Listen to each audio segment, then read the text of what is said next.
Hello, my name is Putkonen. Thank you for joining me. Today I'm going to be talking about non-duality, enlightenment, and relationships. In particular, relationships. I get asked questions about relationships quite often. I guess some of them are things like, what do relationships look like after enlightenment? Do the enlightened even have relationships? Questions of that sort. I would like to start off by saying that enlightenment doesn't trap, impede, or otherwise block the ability to have relationships. There is nothing that would stop or get in the way of someone after enlightenment having a day job, paying bills, dating, marrying, having a family. That's not a problem, not an issue. There's this myth where some almost visualize that after awakening, your relationships crumble and you end up being a hermit in a cave or forest.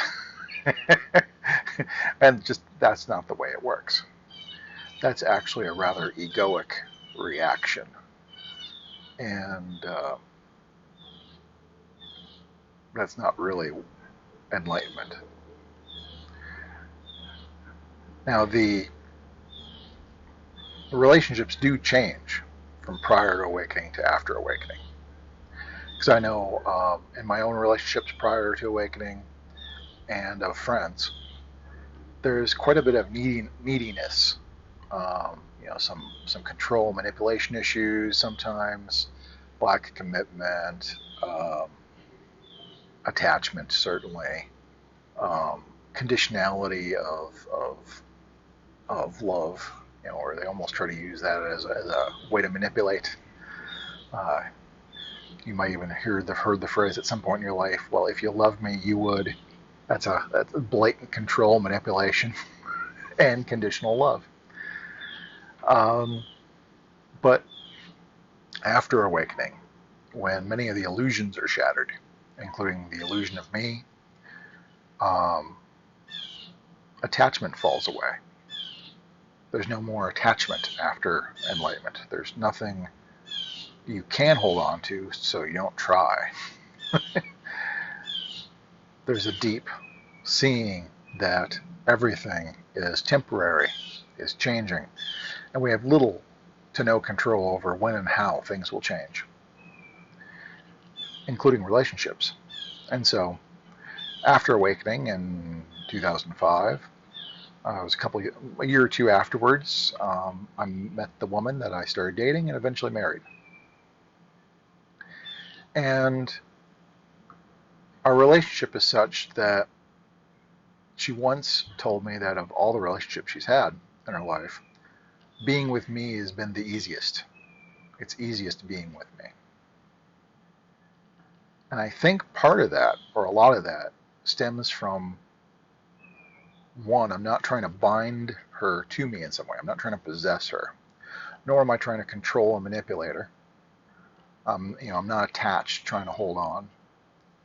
And there's no fear of what might happen, and so I'm not trying to, again, control or influence her in some way. There's a freedom in our relationship. I mean, from the point of view that I have, I want her to be happy, whether it's with me or with somebody else. Her happiness is very important. I, on the other hand, will be happy either way. Because after enlightenment, it's not like you'd prefer to be single. And it's not like you avoid married life. Nor is it do you need to be married in some way. It's not like the other person completes you in some way. Because after enlightenment, you are complete in yourself. You don't need others to make you happy. You're just happy and content with things. And so I was single after awakening, and I was quite happy being single. And then I met my wife, and I've been quite happy dating and eventually married, and we've been married over 10 years now. I've been enjoying it quite a bit. But I know also that it's temporary. This relationship will end. It's inevitable. There's no way to escape it. Either through divorce or death, this relationship will end. And if I happen to still be alive afterwards, when the relationship ends, I will be single again. But I won't be sad about it. If the relationship ends, well, it had to end. I already accepted it ending. It's just a matter of time. But when I'm single again, I'll enjoy being single again. Being single, being married, dating, it doesn't matter. It's if you are giving up, some people have this idea that with enlightenment you're giving up relationships. Well, you got to give up being single as well. Just let whatever is be. Whatever is happening be. If a relationship begins and it progresses to marriage, so be it. But know that it's going to end. And I know it's going to end. And so I'm not fearful about our relationship ending. I'm not trying to keep her around and bind her to me in some way. If she came to me and said, hey, our relationship doesn't feel the same to me anymore, I happen to meet somebody else, and we need to part ways, so be it. It is a free relationship that way. It's based more on unconditional love. I'm not making the love that we have conditional that she stays with me. I love her regardless. She is wonderful to be around. I love it. But I don't need it to continue in order to be happy. I don't need it to last forever. It can't. I know it's going to end. And so I don't try to make it last forever. And that's the different way of seeing after awakening enlightenment. There's no need to try to hold on. You don't need to control, manipulate. You're not trying to complete yourself in the relationship. You don't fear what might happen. And so, it's far easier to be vulnerable because you're not trying to protect yourself. In terms of if it doesn't work out, you'll be crushed and unhappy. After enlightenment, it's like if it doesn't work out, then it just wasn't meant to be. Okay, so be it. And some people aren't very comfortable with unconditional love of this sort. They want to be bound. They want to feel possessed in some way. And they think that is what true love is. But conditional love makes waves, and it makes the relationship more rocky.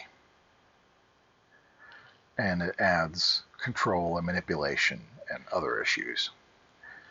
And so it's a much freer relationship me and my wife have. I'm not trying to control her. I'm not trying to hold on. My thing is I want her to be happy. And I know I'll be happy either way, because single or married, I'm just happy being in and explore and playing life. Playing married now, I know I may be playing single later. It doesn't matter.